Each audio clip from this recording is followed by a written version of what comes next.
Hello viewers, আসসালামু আলাইকুম। আজকে আমরা তৈরি করব চিকেন কাবাব। এটি পোলাও, বিরিয়ানি এবং স্ন্যাক্স হিসেবে দারুণ লাগে।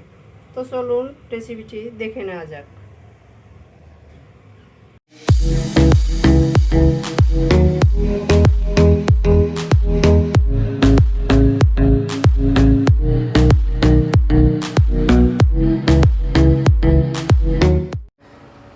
শুরুতেই এটা তৈরি করার জন্য এখানে আমি মেজারমেন্ট কাপের 1 কাপ পেঁয়াজ কুচি করে নিয়ে নিয়েছি। এর ভিতরে দিয়ে দিচ্ছি লবণ।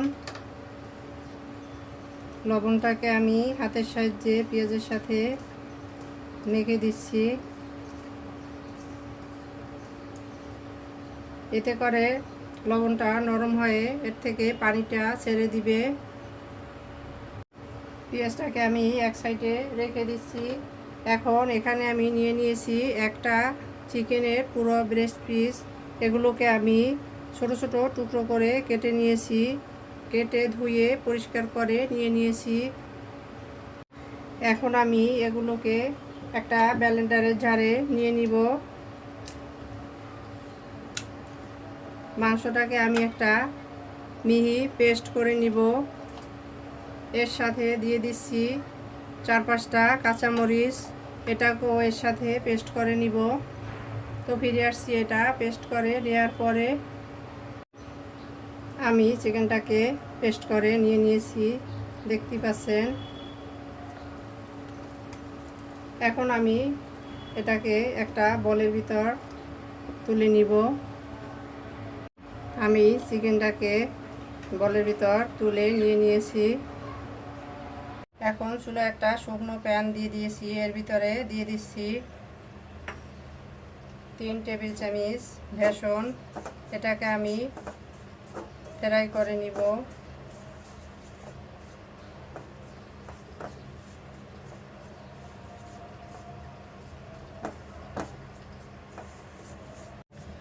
চুলাটা বন্ধ করে দিচ্ছি। দেখতেই পাচ্ছেন বেসনটা ঝুরঝুরা হয়েছে।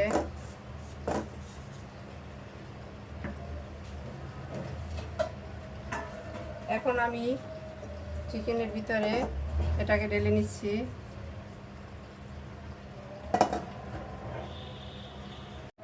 এখন আমি এর ভিতরে দিয়ে দিব পেঁয়াজ। যে পেঁয়াজে আমি লবণ মেখে রেখেছিলাম, দেখতেই পাচ্ছেন পেঁয়াজগুলো চুপসে গেছে আর এর থেকে পানি ছেড়ে দিয়েছে।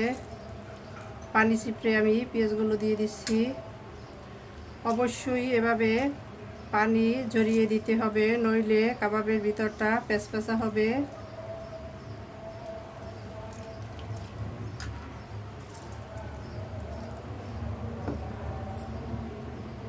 পানি চিপড়ে আমি পেঁয়াজগুলো দিয়ে দিচ্ছি। দেখতে পাচ্ছেন কতগুলো পানি বের হয়েছে। এখন আমি এগুলোকে ফেলে দিচ্ছি। দিয়ে দিচ্ছি ধনিয়া পাতা কুচি, পুদিনা পাতা কুচি। পুদিনা পাতা কুচি অবশ্যই দেওয়ার চেষ্টা করবেন, এতে করে দোকানের মতো একটা স্বাদ পাবেন। দিয়ে দিচ্ছি আদা রসুনের পেস্ট। এখানে 2 টিস্পুন আদা রসুনের পেস্ট আছে। মরিচের গুঁড়া দিয়ে দিচ্ছি 1/2 টিস্পুন। মরিচের গুঁড়াটা বুঝে দিতে হবে। এর আগে আমি কাঁচা মরিচ চিকেনের সাথে পেস্ট করে দিয়ে দিয়েছি। 1 টিস্পুন ধনিয়ার গুঁড়া, 1/2 টিস্পুন হলুদের গুঁড়া,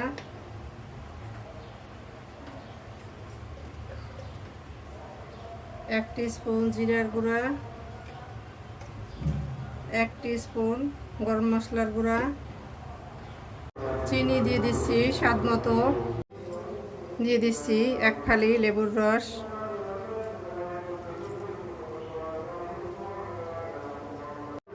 সামান্য তৈল দিয়ে দিচ্ছি। এখন এটাকে খুব ভালোভাবে সব উপকরণ একত্রে মেখে নিব।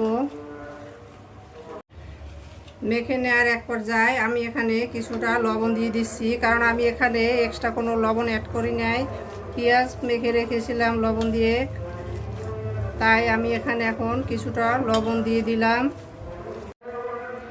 আমি চিকেনটাকে মেখে মশলার সাথে একটা ডো আকারে তৈরি করে নিয়ে নিয়েছি। আপনারা মাখার সময় যদি এটা সফট হয়, বেশি নরম লিকুইডি হয়, তাহলে এর সাথে বিস্কুটের গুঁড়া অ্যাড করতে পারেন। আর যদি বেশি শক্ত হয় তাহলে ডিম অ্যাড করতে পারেন। তো এখন আমি হাতের তালুতে তেল মেখে এগুলোকে শেপ দিয়ে নিব। আমি হাতের তালুতে তেল মেখে নিয়ে নিয়েছি।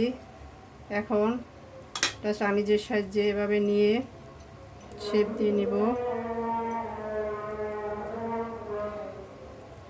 এটা ছোট বড় যার যেমন খুশি তৈরি করে নেবেন। তো একইভাবে সবগুলো শেপ দিয়ে ফিরে আসছি। আমি সবগুলো কাবাব শেপ দিয়ে নিয়ে নিয়েছি। এখন চলে যাব কিচেনে। তো চলুন কিচেনে যাওয়া যাক। কিচেনে এসে চুলায় একটা প্যান বসিয়ে এতে আমি প্রয়োজন মতো তেল দিয়ে দিয়েছি।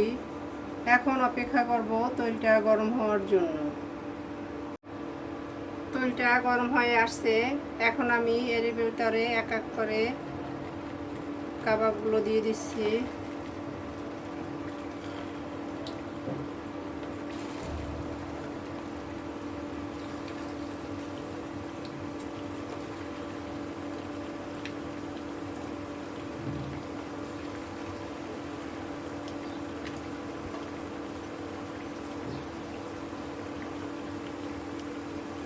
আমি এক ব্যাচ কাবাব দিয়ে দিয়েছি।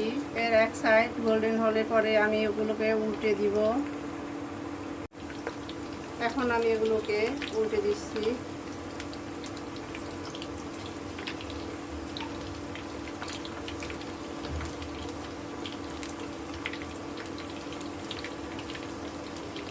একইভাবে অন্য সাইডটাও ফ্রাই করে নিব। আমি কাবাবগুলোকে উল্টে পাল্টে ফ্রাই করে নিয়ে নিয়েছি। এখন এগুলোকে তুলে নিব।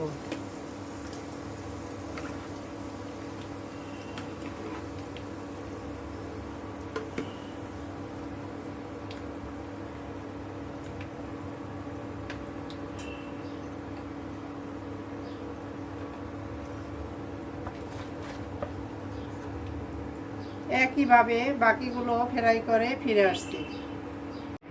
সবগুলো কাবাব ফ্রাই করা হয়ে গেছে।